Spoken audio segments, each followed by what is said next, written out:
Maharashtra today 24 news सत्य परिस्थितीचा सविस्तर आढावा। रेल्वेच्या जमिनीवरील अतिक्रमणे हटवण्याची मोहीम सुरू। 165 घरांवर पूर्वसूचना देऊन कारवाई।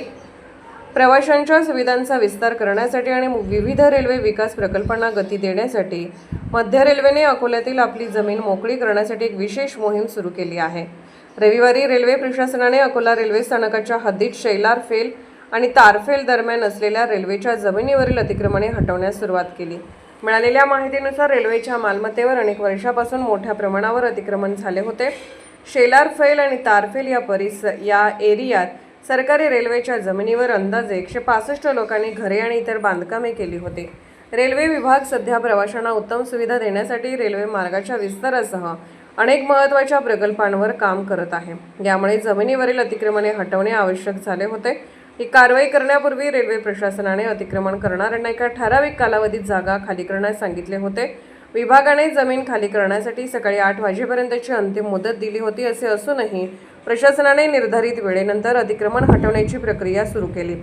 ही कारवाई शांततापूर्ण आणि सुरक्षितपणे पार पडावी यासाठी रेल्वे विभागाने यापूर्वी पोलीस अधीक्षक अर्चित चांडक यांना सुरक्षा व्यवस्थेची विनंती करणारे पत्र पाठवले होते।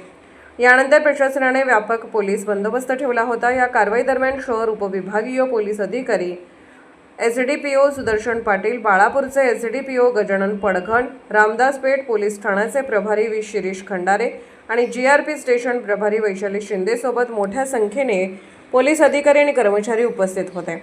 त्यांच्या व्यतिरिक्त रेल्वे सुरक्षा बल, आरपीएफ तथा अन्य सुरक्षा बलांची पण तैनाती करण्यात आली होती, ज्यामुळे कोणत्याही प्रकारची अप्रिय घटना नाही झाली पाहिजे। अतिक्रमण हटवण्याची पूर्ण तयारी तथा कारवाई रेल्वे विभागाचे वरिष्ठ अधिकारी आणि संबंधित कर्मचारी यांच्या उपस्थितीत संपन्न केली गेली।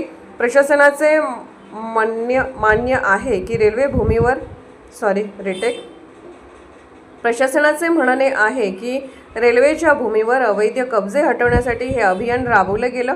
तसेच विकास कार्य विचाररूपणे पुढे चालण्यासाठी तथा रेल्वेची संपत्तीची सुरक्षा सुनिश्चित करण्यासाठी हे अभियान चालवलं गेलं। रेल्वे अधिकारी याच्यानुसार येणाऱ्या काळात आवश्यकतेनुसार अशी कारवाई जारी राहणार, ज्यामुळे रेल्वेची भूमी अतिक्रमण मुक्त करून रेल्वे प्रवाशांना सुविधा आणि प्रस्तावित विकास परियोजनांचा पूर्ण लाभ भेटू शकेल।